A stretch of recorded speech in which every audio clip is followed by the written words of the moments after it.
You are Locked On Wolverines, your daily podcast on the Michigan Wolverines, part of the Locked On Podcast Network. Happy Wednesday. As promised, we are doing it. Locked On Wolverines podcast, part of the Locked On Podcast Network, where it is your team every day. Let's scoot up for those on video. I am your man on the ground, Isaiah Hull, publisher of Wolverines Wire through USA Today Sports Media Group, and just getting back from the Michigan basketball game. What a nail-biter. 72-70. We'll talk about the good. We'll talk about the bad. We'll finish out talking about this Mike Macdonald situation as reports come in that he is very, very, very, very, very likely to depart Michigan after 1 year. He is going back to the Baltimore Ravens. It's a huge blow for Michigan. Don't really like that, but it is what it is. All right, so let's get into the game here. Before we do, just make sure that we are all set and good because I am a crazy person. Yes, we are good.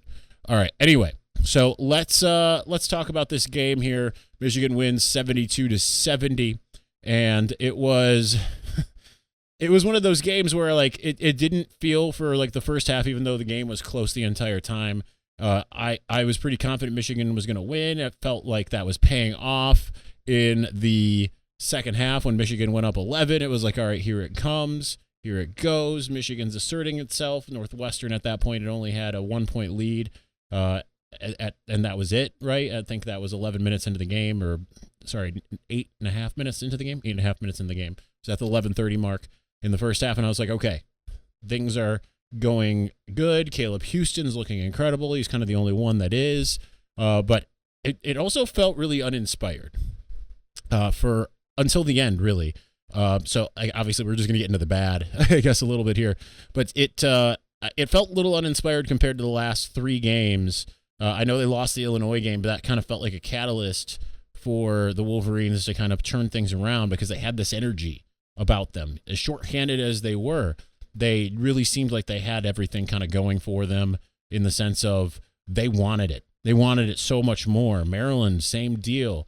And then Indiana, Michigan, again, with the energy. It looked great. This game, you didn't really see the energy until they were down 7 with 5 minutes left. And then suddenly you saw it. What you saw is a lot of mistakes because in my 5 takeaways, I already had slotted Michigan, and you can see the revision if you go back and look.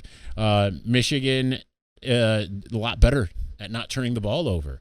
They had 5, and I know that through the first half, I know that's not like an exemplary mark, but it just felt like, okay, they're getting a couple here and there, but they're not really turning the ball over. Then you had a 5-minute stretch where they had 5 turnovers. Not good. You know, you can't have that happen, especially because the assists weren't really there. I don't have the numbers in front of me, but I last I had looked with a couple minutes left in the game, Michigan only had 7 assists and 13 turnovers. That's not going to work to beat a lot of teams, right? You have to be able to take care of the ball. And then on top of it, I mean, Northwestern started a section, and I deleted it, talking about Northwestern and how, and then I probably should have written it to begin with, but that the defense, you wanted to see more from the Michigan defense against Northwestern, because they ended up shooting 50-ish% on the night. For a little while, that was hovering around 38, 41, blah, blah, blah. And like that's when I deleted it because it was like they were shooting 50 plus. It was like 55%. And then it just seemed like they were able to make shots, whether it's driving inside or getting something slightly outside. They hit a couple threes. And then suddenly Michigan's defense tightened up. And I was like, okay, here we go. All right, they're figuring things out. Things are going well. Not exactly how it ended up finishing. It seemed like they were hitting everything at a certain point, and it really hurt the Wolverines. It didn't help with all the fouls called, and that they had that situation where when Michigan started to go down, where Northwestern kept on getting fouls called in their favor, they kept on going to the line, being in the bonus, double bonus, all that stuff, and that really hurt the Wolverines. But huge credit to Michigan for finding a way to come back, finding a way to get it done. And it was a little nerve-wracking in the end, right? Because even when it went up 5, when they went up 5 there at the very, very, like the last minute, it was like, okay, things are good. Then Boo Buie hits that 3, and it's suddenly a 2-point game. and it felt like anyone could do it. Jaron Folds, if he just puts one in out of those 2 free throws, obviously that was by design on their end.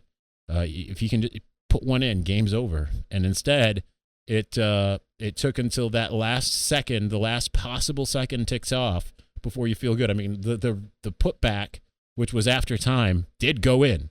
So if they had one more second, maybe a second and a half, ends up being a Northwestern win. Or maybe not a win. Yeah, they were down 2. So at least a Northwestern tie. They go to overtime, which you just didn't want to do. So anyhow, that's the bad. Let's talk about the good. Let's talk about more of the game here in just a moment, because there obviously was still some good there. But before we do, listen, Locked On Wolverines podcast listeners, and naturally my computer screen closes, so that's great. All right, here we go. This is Isaiah Hole with an incredible app everyone who buys gas needs to know about. We are having a lot of fun today. Let's just put it that way. Get Upside. My listeners are earning cash back for every gallon of gas every time they fill up, so just download the free Get Upside app in the App Store or Google Play right now. Use the promo code SCORE for 25 cents per gallon or more on your first fill up. Cash back. That's right. Don't pay the full price at the pump anymore. Get cash back using Get Upside. Just download the app. Use the promo code SCORE for 25 cents per gallon or more on your first tank. Some people who drive a lot are making as much as $200 to $300 a year in cash back, and there is no catch. The cash back gets added right to your account. You can cash out anytime to your bank account, PayPal, or even an e-gift card to Amazon or other brands. Just download the free Get Upside app. Use the promo code SCORE to get 25 cents per gallon or more cash back on your first tank. That's SCORE, the promo code for Get Upside. Also got to tell you a little something about Built Bar. You all know how much I love Built Bar. You don't know what Built Bar is? It's a protein bar that tastes like a candy bar. I had one of my eggnog ones again finally yesterday, and it was just so delicious. I absolutely love it. It's high protein, low calorie, low carb. I'm back on the diet now, trying to slim back down to the pre-COVID weight, and I'm telling you, the Built Bar is going to be what helps me get through the entire situation. It's everything that you want. I mean, I have the special seasonal eggnog ones, but coconut brownie chunk, peanut butter brownie, almond coconut, almond toffee. These are all absolutely amazing. You'll find a flavor out there. They've got so many different flavors, and everything's around 130 calories and 20 grams of protein. That means I can have 2 of them at a time. I get less calories, more protein than getting a Metrics Big 100. So great meal replacement as well. So go to Built.com, put in the promo code LOCKED15. That's Built.com, promo code LOCKED15 to get 15% off of your next order of Built Bar. All right, let's continue on talking about this Michigan basketball game. Naturally, you got to be enthusiastic about the win. I kind of wish, and I guess we're still mixing in some stuff that maybe isn't great, but I mean, it's kind of the same vein. You wish that you'd see what you saw the last 3 games in this game, but you know what? If they're going to play a lackluster game, let them play it on a Wednesday night against Northwestern, especially because Michigan State comes to town this next week, right? You don't want to have this type of game in East Lansing. Now, that's still a daunting challenge. Michigan State being 15-4, I believe, is the number at this moment. So Michigan's going to have to really be on its P's and Q's, but really liked what we saw from a couple different players in this one. Certainly Caleb Houston leading all scores with 18 points. That dagger 3 really kind of feels like he's really kind of figured out who and what he is. You're not necessarily seeing those freshman jitters, a lot of those freshman mistakes, at least not these last couple games. And he followed up this last game in which he really came on in the second half when he and Hunter Dickinson were really making that big impact at Indiana. And it's great to get that second game in a row because now he has that confidence. He can go out there knowing, hey, I can do this. And you need your 5 stars to play like 5 stars. And the last 2 games, he's done exactly that. I mean, that said, we still need to see more consistently from Moussa Diabate. He fouled out, not opportune. Need to see more, and he's not a 5-star. He was a 4-star, but Hunter Dickinson didn't have his best game. He fouled out as well. But nonetheless, seeing Caleb Houston, who was the one that's been struggling the most, come in and do what he was able to do, huge. Just as huge, Devante Jones, what the job that he has been able to do lately. It seems like suddenly something has clicked for him. And he's been excellent at distributing. Obviously, not a lot of assists in this game, but also his shot. The 3-point shooting has been outstanding. He's making timely shots, the free throws down the stretch. Absolutely crucial for Devante Jones, what we've been able to see from him. And then Eli Brooks, who I was on the verge, right? I'm sitting there going into the second half thinking I'm going to write about Eli Brooks just not really being an offensive factor. And then he scores 9 points in a hurry. He's a big reason, if not the reason, he and Caleb Houston, the reasons why Michigan was able to get that 11-point lead to begin with.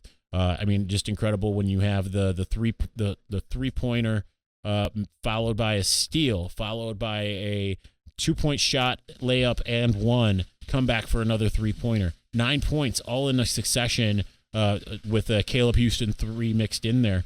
Absolutely incredible sequence of events. So really good to see him kind of, whether it's just him getting that confidence back because maybe he's been, missed it just a little bit because he hasn't really been as much of an offensive factor. But you're going to need multiple guys, especially if Hunter Dickinson is not being terribly effective. And maybe you can credit that to Northwestern's length and a lot of doubling. I thought their defense was really tenacious. Michigan still shot over 50%, but you saw their defense kind of pull Michigan out of what it wanted to do often. But that's where you need multiple guys to be able to step up. Terrence Williams still just feels like he is on the ascent. So those are exciting players from Wednesday night.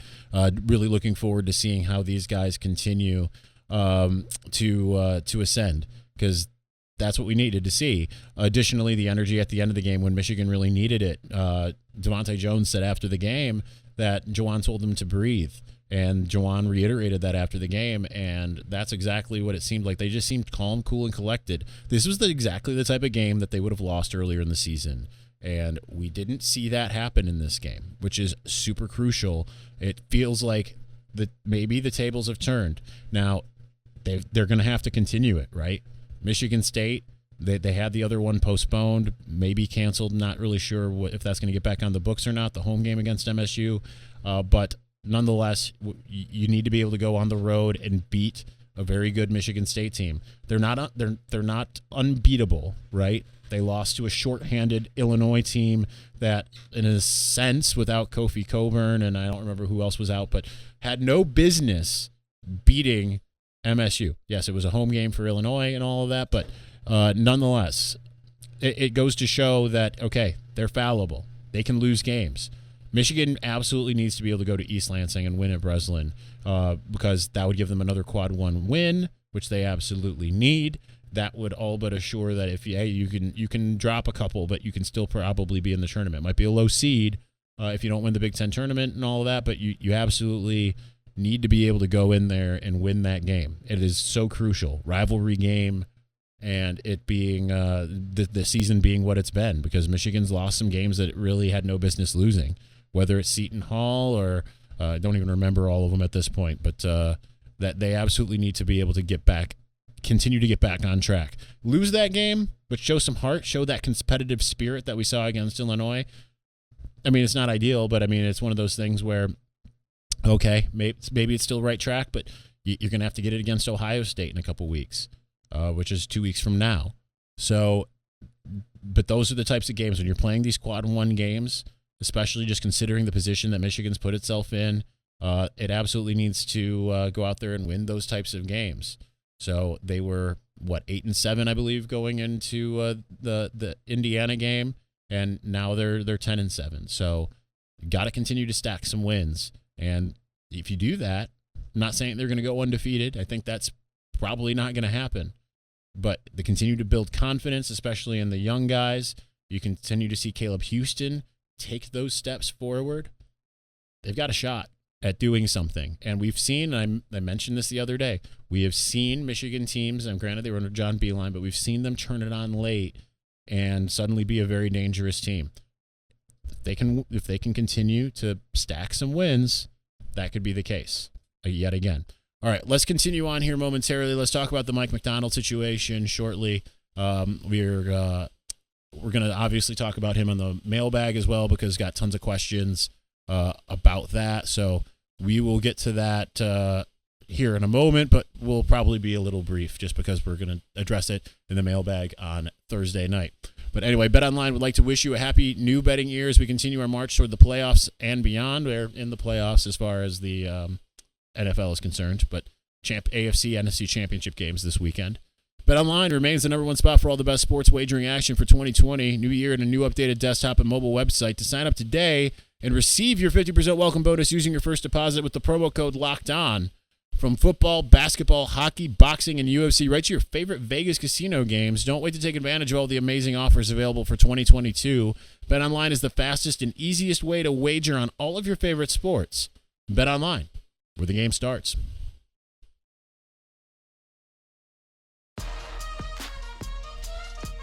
All right, so some upsetting news for those who are football fans, which I would assume is every single one of you listening. But reported by Chris Ballas from the Wolverine and Angelique Shingelis from the Detroit News, it does sound like Mike Macdonald is going to be offered and then subsequently accept the Baltimore Ravens job. That is not ideal, but I mean, he was the defensive coordinator in waiting. He came to Michigan. He proved what he could do in 1 year, really grew in that 1 year, and apparently Baltimore feels like he's ready for the real big time and is going back to the NFL and doing it there. So that is great for him, but absolutely a shame for Michigan, who is going to have to find another coordinator. It's one thing when you lose an assistant. It's another thing when you lose a coordinator. Now, I'm not saying that it can't work, whatever they end up doing. It's just it's a little late in the game, right? It's not like he took the job. DJ Durkin, when he left, he after the Ohio State game, he said goodbye, So they were able to kind of say, hey, all right, we want Don Brown. We're going to get him in real quick. Now you're in this February situation. You've got a lot of guys who have signed that now don't know who their defensive coordinator is, don't know what the scheme is going to be. If they are going to make, obviously they're going to have to make a change, but they're going to make a change, then suddenly you got to figure out what the identity of the defense is. And obviously the ideal thing would be to continue going down the path that you already were, but you're going to have someone run it. So that makes me think that there's a strong possibility that they would probably promote from within, which of really there's one candidate, and that's Steve Clinkscale. He's got defensive coordinator experience at Cincinnati.